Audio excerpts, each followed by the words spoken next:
সরস্বতী পূজা আর বসন্ত পঞ্চমীতে চলে গিয়েছিলাম আমাদের ময়মনসিংহের রামকৃষ্ণ মিশনে গিয়ে সরস্বতী মায়ের সুন্দর প্রতিমা দর্শন, সেই সাথে মায়ের কাছে অঞ্জলি দান করা।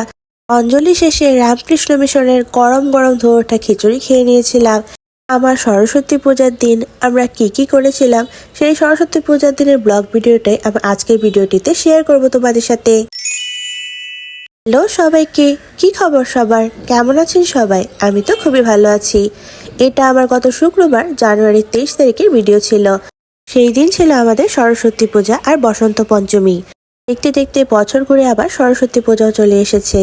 এভাবে দেখতে দেখতে কবে যে দুর্গা পূজা চলে আসবে এটাও টের পাওয়া যাবে না। পূজা সকাল সকাল আমরা সুন্দর করে স্নান করে রেডি হয়ে এরপর চলে গিয়েছিলাম আমাদের ময়মনসিংহের রামকৃষ্ণ মিশনে। রামকৃষ্ণ মিশনে প্রতি বছরই দুর্গাপূজা, কালী পূজা সবকিছুর মতো করে সরস্বতী পূজা খুব সুন্দর করে করা হয়ে থাকে। ঢোকার সময় তো তোমরা দেখতে পেলে এখানে কি পরিমাণে মানুষের ভিড় ছিল। আর যেহেতু শুক্রবার ছিল তাই হয়তো মানুষের ভিড়টা আরো বেশি ছিল। পূজা পার্বণে হবে আর মানুষের ভিড় হবে না তা তো হতেই পারে না। ঢোকার সময় দূর থেকে মা সরস্বতী মূর্তিটা দেখা যাচ্ছিল। সামনেও গিয়েছিলাম, সামনে থেকে ভিডিও করেছিলাম, সেটা তোমাদের সাথে একটু পরে শেয়ার করছি। আর যেহেতু বসন্ত পঞ্চমী ছিল, আমি আমার হাজবেন্ড দুজনে ম্যাচিং কমলা রঙের মাঝে কাপড় চোপড় পরে নিয়েছিলাম। আমি শাড়ি পরেছিলাম আর আমার হাজবেন্ড শার্ট পরেছিল। সরস্বতী পূজার সাজুগুজু নিয়ে তোমাদের সাথে আমার আগের ব্লগটিতে একটা মেকআপ ভিডিও শেয়ার করেছি, তোমরা চাইলে আমার পেজে গিয়ে অবশ্যই দেখে নিতে পারো। আর এই হচ্ছে রামকৃষ্ণ মিশনের সুন্দর সরস্বতী প্রতিমা, একদম শান্ত আর শুভ্র। মা সরস্বতীর প্রতিমার মুখটা অনেক মিষ্টি ছিল, তার সাথে সুন্দর করে সাজিয়েছিল তারা, তাই দেখতে হয়তো আরো সুন্দর লাগছে। আমাদের প্রায় প্রতি বছরই সরস্বতী পূজা হোক বা দুর্গা পূজা সবসময় মিশনে আসা হয়।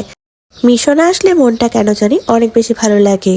আর আমরা যখন গিয়েছিলাম তখন এখানে পুষ্পাঞ্জলির জন্য ফুল দেওয়া হচ্ছিল, সেখান থেকেই পুষ্পাঞ্জলি দেওয়ার জন্য ফুল নিয়ে নিলাম আমরা দুজনে। সরস্বতী মহাভাগে বিদ্যে কমলোলোচনে বিশ্বরূপে বিশালাক্ষী বিদ্যাং দেহি নমস্তুতে। মা সরস্বতীর জন্য সবাইকে বিদ্যা বুদ্ধি দেয়, সেই সাথে সবাইকে যেন সুস্থ সবল আর ভালো রাখে। মায়ের কাছে অঞ্জলি দেওয়ার পর এরপর আমরা সেখান থেকে চলে আসলাম। আর মিশনে আসবো আর খিচুড়ি খাবো না তা তো হতেই পারে না, সরস্বতী পূজা মানেই তো খিচুড়ি। অঞ্জলি শেষে মিশনের এই জায়গাটাতে গরম গরম ধোয়াটা খিচুড়ি দেওয়া হচ্ছিল, তাই অঞ্জলি শেষ হয়ে যাওয়ার পর আমরাও এখান থেকে গরম গরম খিচুড়ি নিয়ে নিলাম।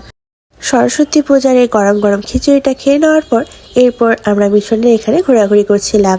রামকৃষ্ণ মিশনের চারিদিকে অনেক সুন্দর সুন্দর গাছপালা, আর এখানে ঘোরাঘুরি করতে বেশ ভালোই লাগে।